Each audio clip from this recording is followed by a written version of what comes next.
ये सोचते हैं कि देश के युवा, देश के पिछड़े लोग अभिमन्यु हैं, देश के पिछड़े लोग अभिमन्यु नहीं है, अर्जुन है। और वो जो आपका चक्रव्यूह है उसको फोड़ के फेंक देंगे, फेंकने वाले हैं। राहुल गांधी ने चक्रव्यूह का मतलब भी बताया कि किस तरह से अलग अलग चक्रव्यूह बनाए गए हैं जिसे उनकी पार्टी और गठबंधन आने वाले दिनों में तोड़ने जा रही है।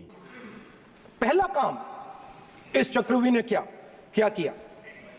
जो हिंदुस्तान को रोजगार देते हैं, स्मॉल एंड मीडियम बिजनेसेस हैं, जो करोड़ों युवाओं को रोजगार देते थे, उन पर इस चक्रव्यूह ने आक्रमण किया। कैसे किया? नोटबंदी, जीएसटी और टैक्स टेररिज्म। आप लोग आतंकवाद की बात करते हो, पूरे देश में अगर कोई भी व्यक्ति छोटा बिजनेस चलाता है तो रात को उसको फोन कॉल आता है इनकम टैक्स डिपार्टमेंट से, जीएसटी से, और टैक्स टेररिज्म का वो शिकार बनता है। आज राहुल गांधी ने कहा कि भारतीय जनता पार्टी का सिर्फ एक काम है, छोटे छोटे चक्रव्यूह में लोगों को फंसा देना ताकि वो उसमें उलझ कर रह जाएं। उसी मिडिल क्लास के एक छुरा पीठ में मारा, दूसरा छुरा छाती में, एक इधर मारा और एक इधर मारा।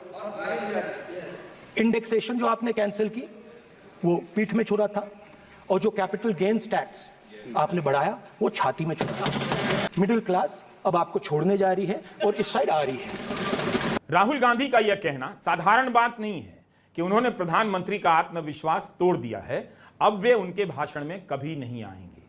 राहुल की यह बात ठीक हो सकती है, मगर उन्हें अति आत्मविश्वास से उन्हें भी बचना चाहिए। एक समय गोदी मीडिया दिन रात प्रधानमंत्री मोदी को सबसे शानदार वक्ता बताता था। आज वह तुलना ही नहीं करता किसका भाषण अच्छा है, राहुल का या मोदी का। यह तुलना भी एक रणनीति के तहत नहीं की जाती है, क्योंकि गोदी मीडिया को पता है कि 2 बार के भाषणों में राहुल गांधी ने प्रधानमंत्री मोदी से बेहतर प्रदर्शन किया है। नमस्कार दोस्तों, स्वागत है आपका न्यूज लवर के एक और नए वीडियो में। दोस्तों, राहुल गांधी ने चक्रव्यूह को तोड़ने की बात सदन में कहा और बताया कि ये लोग छोटे छोटे चक्रव्यूह बनाते हैं और उसमें लोगों को फंसा देते हैं, लेकिन इस बार चक्रव्यूह को देश के पिछड़े और युवा जरूर तोड़ेंगे, क्योंकि वो अभिमन्यु नहीं है बल्कि अर्जुन हैं। राहुल गांधी बोले, देश में मीडियम लोग जो आपके लिए थाली और मोबाइल जला करके समर्थन किया था, आज उन्हीं मीडियम वर्ग के लोगों के पीठ में आप छुरा घोंप रहे हैं, जो इस बजट के जरिए कैपिटल गेन टैक्स लगा करके किया है। शॉर्ट टर्म पर 15 से 20% गेन टैक्स लगाया है और लॉन्ग टर्म पर 12% का टैक्स लगाया है। इसमें मीडियम वर्ग के लोगों पर ज्यादा भार पड़ता है, जिसके कारण वो इंडिया गठबंधन के साथ आएंगे। दोस्तों, ये सत्र में ये दूसरी बार है जब प्रतिपक्ष का इतना करारा प्रहार बीजेपी के खिलाफ है।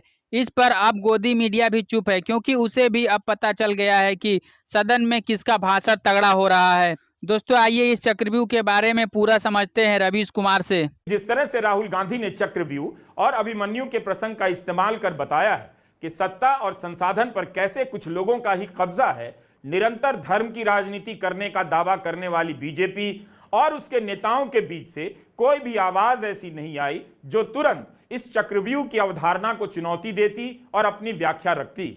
उम्मीद है अगले किसी भाषण में कोई अलग से आलोचना पेश करेगा, लेकिन आज सदन में राहुल गांधी का यह वार बीजेपी की बेंच को क्रिकेट की जुबान में बोल्ड कर गया। राहुल गांधी ने चक्रव्यूह का एक और नाम बताया, पद्म व्यूह, लोटस शेप, कहा जिसे प्रधानमंत्री मोदी छाती पर लगाकर चलते हैं। मोदी दौर के 10 साल के दौरान उनके भाषणों में इस्तेमाल होने वाले कई धार्मिक रूपकों की व्याख्या के कई एक्सपर्ट निकल कर आए। राहुल गांधी उन एक्सपर्ट के लिए भी चुनौती बनते जा रहे हैं। हजारों साल पहले हरियाणा में कुरुक्षेत्र में एक युवा को, अभिमन्यु को 6 लोगों ने चक्रव्यूह में मारा था। 6 चक्रव्यूह में फंसाकर मारा था। सर, चक्रव्यूह के अंदर डर होता है, हिंसा होती है, और अभिमन्यु को चक्रव्यूह में फंसाकर, ट्रैप कर 6 लोगों ने मारा। मैंने चक्रव्यूह के बारे में थोड़ी रिसर्च की और पता लगा कि चक्रव्यूह का एक दूसरा नाम होता है पद्मव्यूह, मतलब लोटस फॉर्मेशन। तो तो जो चक्रव्यूह होता है स्पीकर सर, वो लोटस के शेप में होता है, कमल के फूल के शेप में होता है। 21वीं सदी में सर एक नया चक्रव्यूह तैयार हुआ है स्पीकर सर, वो भी लोटस की शेप में है सर, और उसका चिन्ह प्रधानमंत्री जी अपनी छाती पर लगा के चलते हैं सर। जो अभिमन्यु के साथ किया गया था, जो अभिमन्यु को चक्रव्यूह में फंसाया गया था, वही हिंदुस्तान के साथ किया गया है। हिंदुस्तान के युवाओं के साथ, हिंदुस्तान के किसानों के साथ, हमारी माताओं बहनों के साथ, स्मॉल बिजनेसेस के साथ, मीडियम साइज बिजनेस के साथ। मोहन भागवत, अजीत डोभाल, अंबानी, अदानी के नाम लेने पर स्पीकर ने टोका, याद दिलाया कि विपक्ष के ही सांसदों ने लिखकर दिया है, जो सदन का सदस्य नहीं उसका नाम नहीं लिया जाएगा।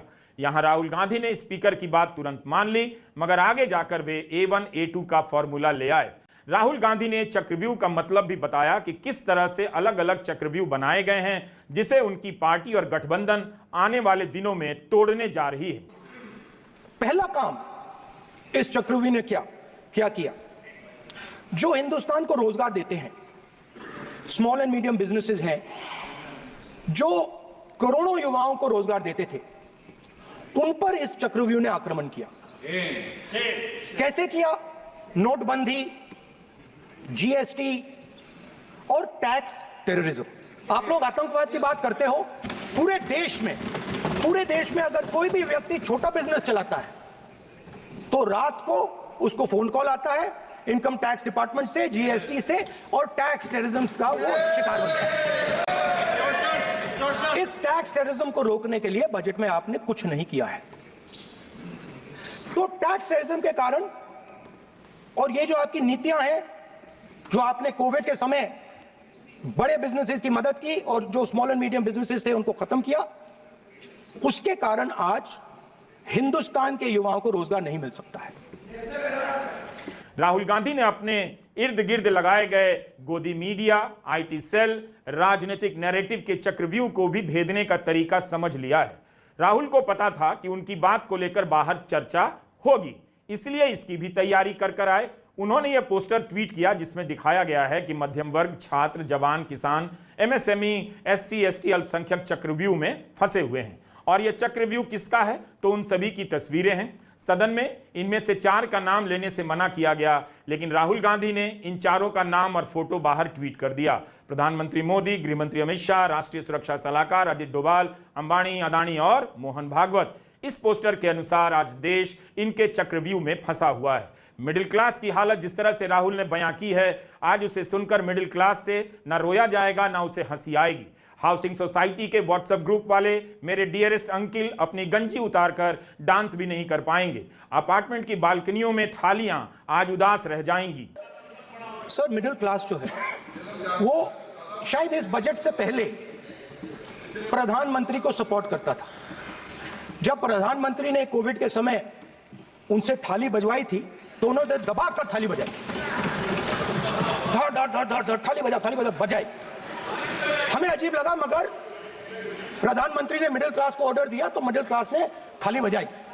उसके बाद प्रधानमंत्री ने उसी मिडिल क्लास से कहा मोबाइल फोन की लाइट जलाओ, और मोबाइल फोन की लाइट जली। मिडिल क्लास ने, पूरे हिंदुस्तान में मिडिल क्लास ने मोबाइल फोन की लाइट जला दी। अब इस बजट में आपने उसी मिडिल क्लास के एक छुरा पीठ में मारा, दूसरा छुरा छाती में, एक इधर मारा और एक इधर मारा। इंडेक्सेशन जो आपने कैंसिल की वो पीठ में छुरा था, और जो कैपिटल गेन्स टैक्स आपने बढ़ाया वो छाती में छुरा था। आपने long term capital gains tax को 10% से 12.5% किया, यहां छाती मारी, यहां छुरी मारी, और शॉर्ट टर्म को 15 से 20% छुरी मारी। दुख की बात है, मगर इसमें एक इंडिया गठबंधन के लिए एक हिडन बेनिफिट है। मिडिल क्लास अब आपको छोड़ने जा रही है और इस साइड आ रही है। राहुल गांधी का यह कहना साधारण बात नहीं है कि उन्होंने प्रधानमंत्री का आत्मविश्वास तोड़ दिया है, अब वे उनके भाषण में कभी नहीं आएंगे। राहुल की यह बात ठीक हो सकती है, मगर उन्हें अति आत्मविश्वास से उन्हें भी बचना चाहिए। एक समय गोदी मीडिया दिन रात प्रधानमंत्री मोदी को सबसे शानदार वक्ता बताता था। आज वह तुलना ही नहीं करता किसका भाषण अच्छा है, राहुल का या मोदी का। यह तुलना भी एक रणनीति के तहत नहीं की जाती है, क्योंकि गोदी मीडिया को पता है कि 2 बार के भाषणों में राहुल गांधी ने प्रधानमंत्री मोदी से बेहतर प्रदर्शन किया है। दोस्तों, जैसा कि रवीश कुमार ने बताया कि ये दूसरी बार है जब राहुल गांधी अपने भाषण को चक्रव्यूह से जोड़े, तो पूरी बातें खुल करके सामने आई, जो पूरे देश को 6 लोगों ने मिलकर किस तरह से अपने चक्रव्यूह में फंसाया।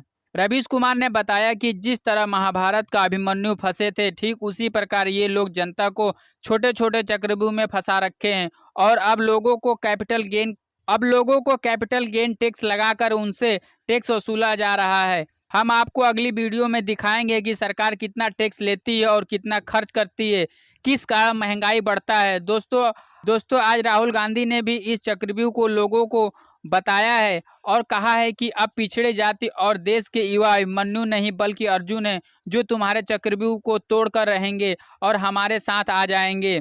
दोस्तों, ओम बिरला को भी ये बातें परेशान करती हुई दिखाई दिए। दोस्तों, आपकी क्या राय है राहुल गांधी की इस चक्रव्यूह वाली बात को लेकर के? नीचे कमेंट करें, वीडियो लाइक करें, चैनल को सब्सक्राइब करें। मिलते हैं अगले वीडियो में। नमस्कार, आपका दिन शुभ हो।